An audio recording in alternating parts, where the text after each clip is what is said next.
पुण्याच्या दीनानाथ मंगेशकर हॉस्पिटलमध्ये घडलेली घटना ही अतिशय दुर्दैवी आहे।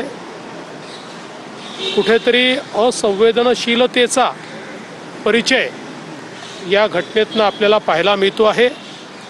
खरं म्हणजे दीनानाथ मंगेशकर हे अतिशय रेप्युटेड अशा प्रकारचं हॉस्पिटल आहे आणि स्वतः लता दीदींनी त्या ठिकाणी पुढाकार घेऊन आणि मंगेशकर कुटुंबियांनी त्याच्या पाठीमागे सगळे आपले रिसोर्सेस उभे करून हे उभं केलं। पण ज्या प्रकारे तिथल्या काही डॉक्टर्सनी किंवा कर्मचाऱ्यांनी अतिशय असंवेदनशीलतेनं प्रसूतीला आलेल्या महिलेला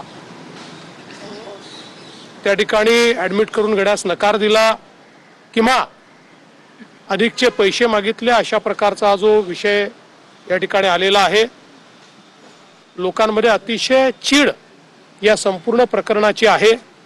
विशेषतः धर्मदाय रुग्णालयांनी आपली भूमिका योग्य प्रकारे निभावली पाहिजे अशा प्रकारची आपली सर्वांचीच अपेक्षा आहे आणि म्हणूनच या संदर्भात मी एक हाय लेवल कमिटी तयार केलेली आहे जी या घटनेचा तर त्या ठिकाणी तपास करेलच, पण त्यासोबत अशा घटना होऊ नये म्हणून धर्मदाय रुग्णालयांवर कशा प्रकारे आपल्याला नियंत्रण करता येईल आणि विशेषतः मेडिकल एथिक्स हा एक महत्त्वाचा विषय आहे की अशा प्रकरणी पैशाची चिंता न करता त्यांना ॲडमिट करून घेणं हे गरजेचं होतं। त्यामुळे एथिक्सचं पालन होत आहे की नाही या संदर्भात देखील आपण प्रयत्न करणार आहोत। खरं म्हणजे स्वतः जो आमचा मुख्यमंत्री कक्ष आहे त्यांनी देखील या प्रकरणामध्ये लक्ष घातलं होतं, परंतु दुर्दैवाने योग्य प्रतिसाद हा त्या ठिकाणी रुग्णालयाकडनं काही मिळालेला नाही आणि म्हणूनच आता अशा प्रकारच्या घटना पुढे होऊ नये म्हणून अतिशय कडक अशा प्रकारची कारवाई या ठिकाणी करण्याचा आमचा मानस आहे।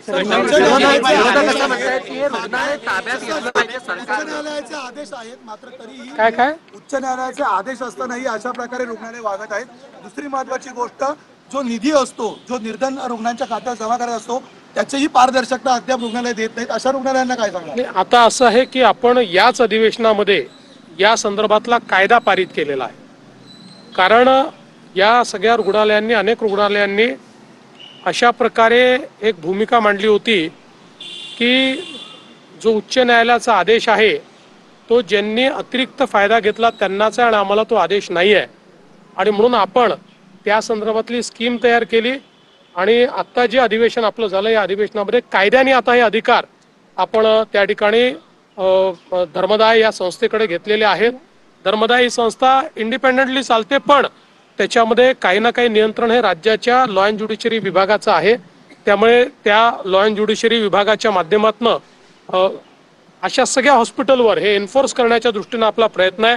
मध्यंतरीच्या काळात आम्ही धर्मदायाची एक प्लॅटफॉर्म देखील या धर्मदाय रुग्णालयांचा तयार केलेला आहे की ज्याच्यावर ट्रान्सपरंटली यांनी किती पैसे खर्च करणं गरजेचं होतं, किती केलं आहे, अशा सगळ्या गोष्टी त्या ठिकाणी नमूद असतील आणि त्या संदर्भात पूर्णपणे त्यांच्यावर अशा ज्या काही त्यांच्या जबाबदाऱ्या आहेत त्याच्यावर नियंत्रण ठेवण्याचं काम हे करण्याचा प्रयत्न आमचा असणार। लोकसभा के बाद राज्यसभा में असं आहे की रुग्णालय ताब्यात असं घेता येत नाही। भावना आणि कायदा या दोन मध्ये फरक असतो।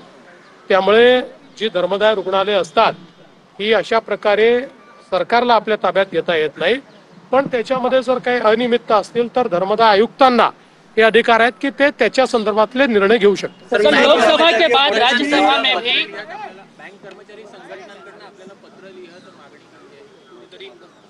मी पुन्हा एकदा सांगतो, महाराष्ट्रामध्ये मराठीचा आग्रह करणं हे चुकीचं नाही।